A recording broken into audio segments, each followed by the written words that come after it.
I think it's horrific. I think America and Trump is acting as an aggressor to the West, to NATO and to Denmark and Greenland.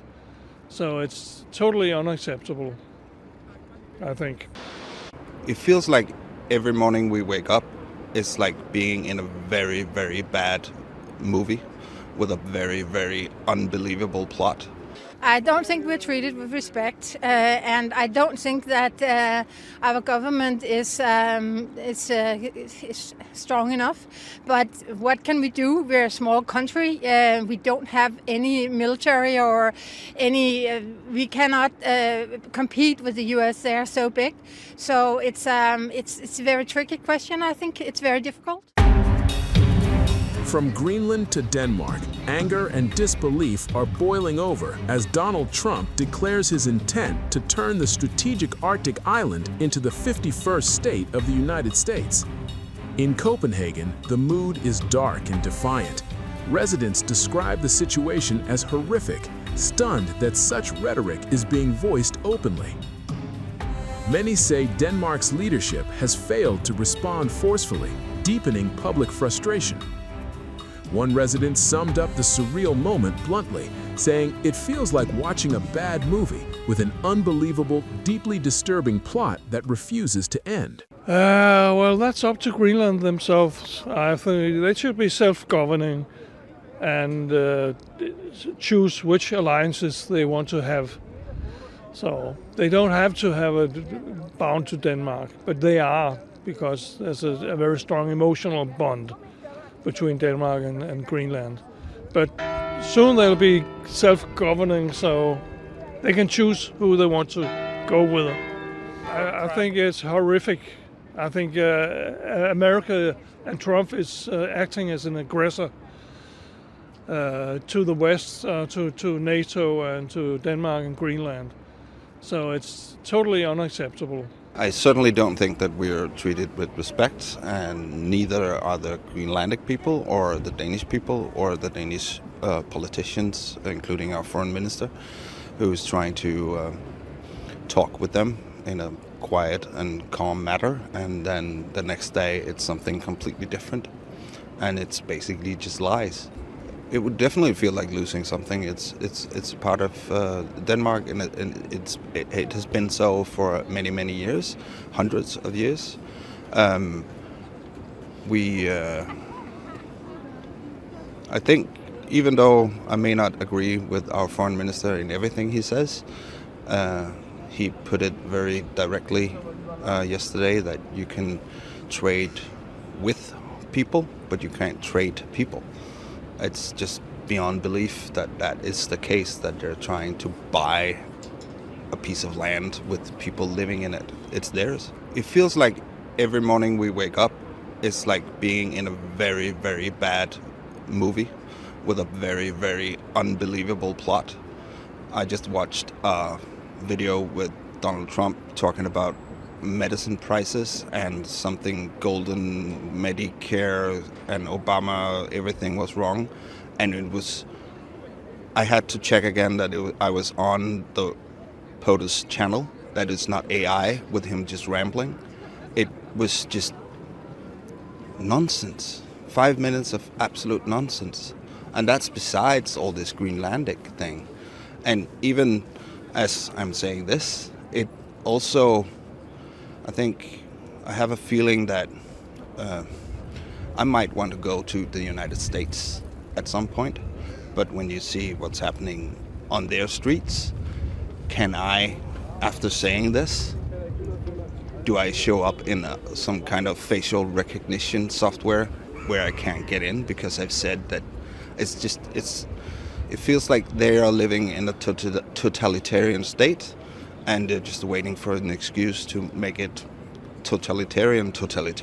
I don't think we're treated with respect, and I don't think that our government is strong enough.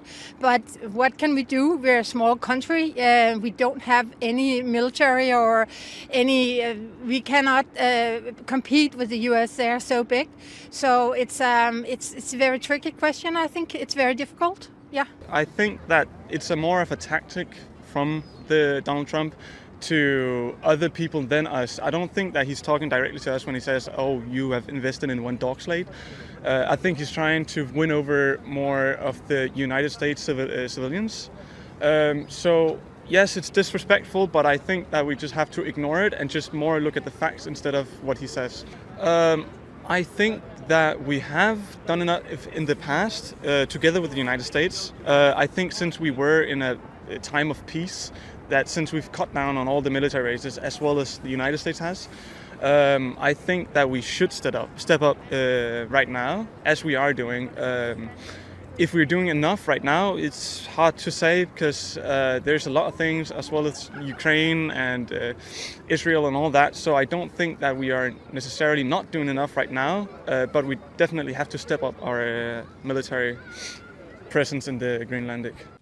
Meanwhile, the leader of the Inuit Circumpolar Council in Greenland responded to Trump demands to own the Arctic island. First of all, that we think that there's simply no such thing as a better colonizer. This is clearly, formulated in a way that gives us a clear picture of how, the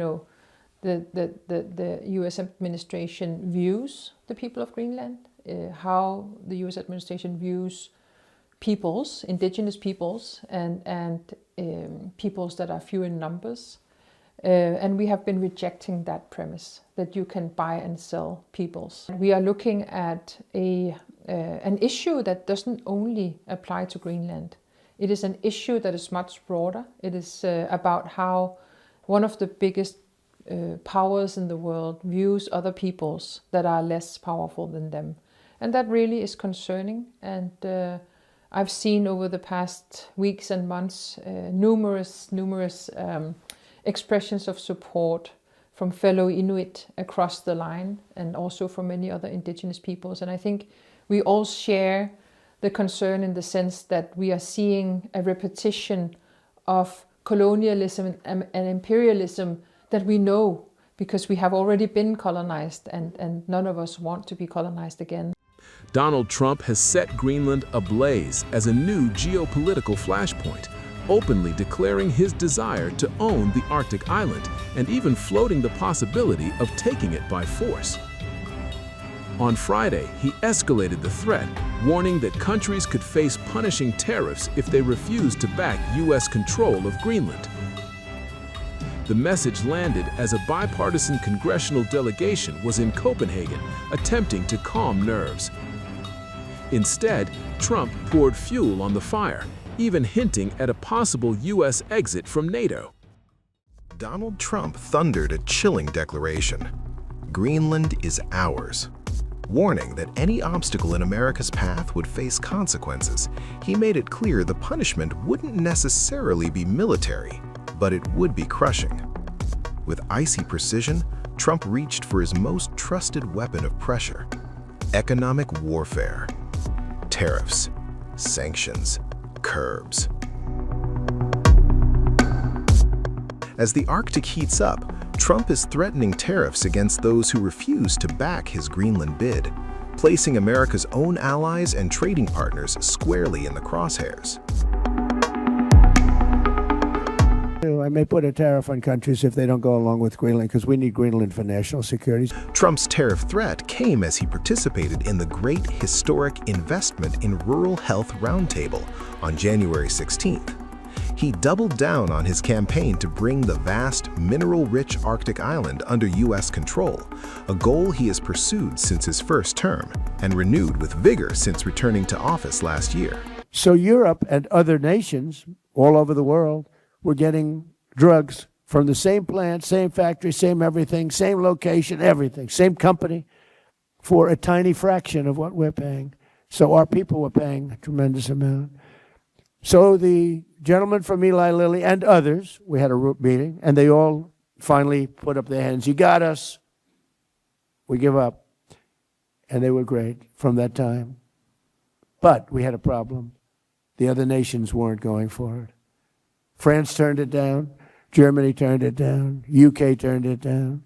European Union turned it down. The whole group And they said, there's nothing you can do about it, sir. I said, yes, there is. No, there isn't. You'll never be able to get them up. Or never. I mean, the whole industry is going to be torn apart. I said, we'll get them up easily. Are you crazy? Of course we'll get them up. That's what I do for a living. I get people up. So I started with President Macron of France, and a very nice person. I like him a lot. I hope he's listening because he doesn't believe that, but I do.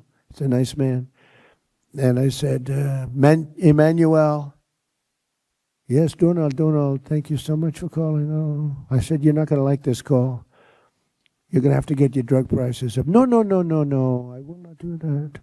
I said, Emmanuel, we're paying 13 times more than, 13 times, not 13%, 13 times more than you are for this pill. I rattled off some numbers that are crazy.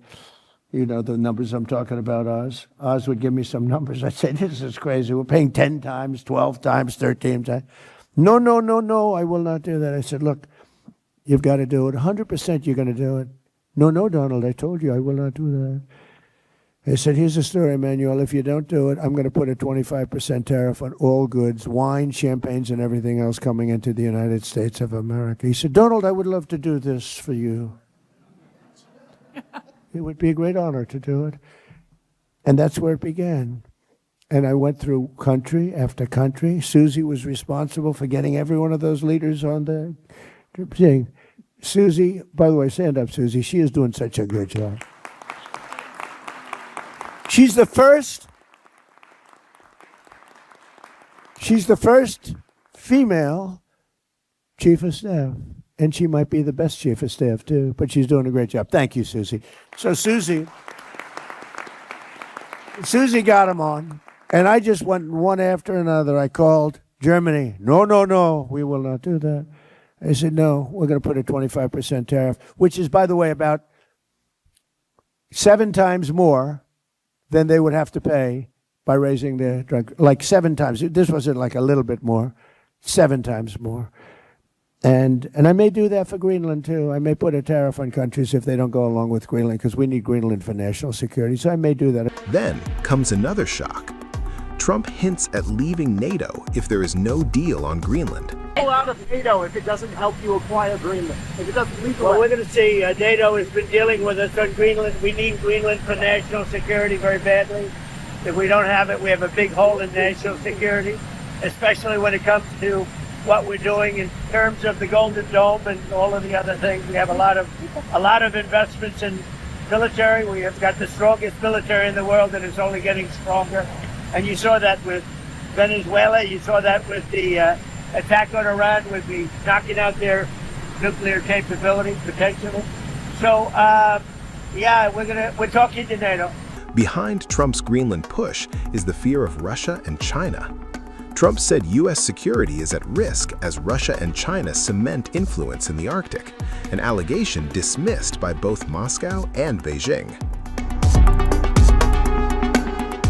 After the U.S. military operation to capture the Venezuelan president, Nicolas Maduro, Trump has revived his ambition to claim the semi-autonomous Danish territory. The U.S. has not ruled out military takeover either, with the White House saying the president and his team are discussing a range of options to pursue this important foreign policy goal. And of course, utilizing the U.S. military is always an option at the commander-in-chief's disposal. Meanwhile, amid invasion fear, U.S., Denmark, and Greenland officials met in the White House, but the meeting ended without a diplomatic breakthrough. A U.S. delegation led by Senator Chris Coons met with Danish Defense Minister Troels Lund Poulsen and Danish Foreign Minister Lars Løkke Rasmussen on Friday for talks in Copenhagen. The bipartisan congressional delegation arrived in Denmark to lower tensions between the United States, Denmark, and Greenland. As Trump pushes to acquire the island, French and other NATO military personnel have been more visible in Greenland to reassure its security. But the number of troops deployed sparked global concern that NATO might cede strategic ground to Washington's pressure.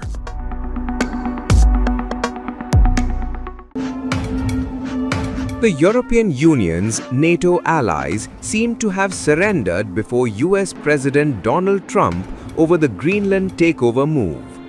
According to Russian news agency RIA Novosti, EU NATO members are preparing to send just over 30 troops to Greenland for its defense at Copenhagen's request. 7 European countries in the bloc have already announced their intention to send troops, and a total of 34 soldiers are expected to arrive in Greenland soon. Imagine 34 troops to defend Greenland from Trump's takeover. The figure looks more like a joke, and Trump's dream to make Greenland 51st state of the United States now looks inevitable. On Wednesday, the Danish armed forces announced that they would strengthen their military presence in the area in close cooperation with NATO allies and intensify training activities on the island. The largest groups are being sent by decision of Paris and Berlin. French media reported the arrival of a 15-person group. French President Emmanuel Macron stated that ground, sea and air assets will arrive in Greenland in the coming days to reinforce this contingent. France and the Europeans must continue. In any place where their interests are threatened, to maintain a presence without escalation, but unyielding on the respect for territorial sovereignty. I was referring to Ukraine. In Greenland, an autonomous territory of the Kingdom of Denmark, it is the Europeans who have a particular responsibility. Because this territory belongs to the European Union, and because this territory is also that of one of our important NATO allies. France has made the decision to join the exercise that was planned and initiated by Denmark in a fully sovereign and independent manner within the framework of Arctic endurance. Our first team of French military personnel is already on the ground. It will be reinforced in the coming days by land, air and naval assets. And I would like to thank the scheme for having promptly, through its Danish partner, organized everything and been able to respond to the very concrete demands that were made. This is the role that France must fulfill, to be prepared and available when facing the assessment of a threat, to know how to adapt effectively, and to stand firmly alongside a sovereign state to help protect its own territory. Germany has sent 13 military personnel to Denmark, who along with representatives of other countries will travel to Greenland. The remaining NATO countries that have joined the initiative are sending relatively modest numbers of troops. The Norwegian and Finnish defense ministries intend to send 2 officers each, while the United Kingdom and the Netherlands intend to send 1 officer each. Sweden Prime Minister Ulf Kristersson announced on Wednesday that officers had already arrived on the island at Denmark's request, but did not specify their number. However, not all European countries are ready to participate in the support that could anger Donald Trump. Polish Prime Minister Donald Tusk has already refused to send troops to the Danish island.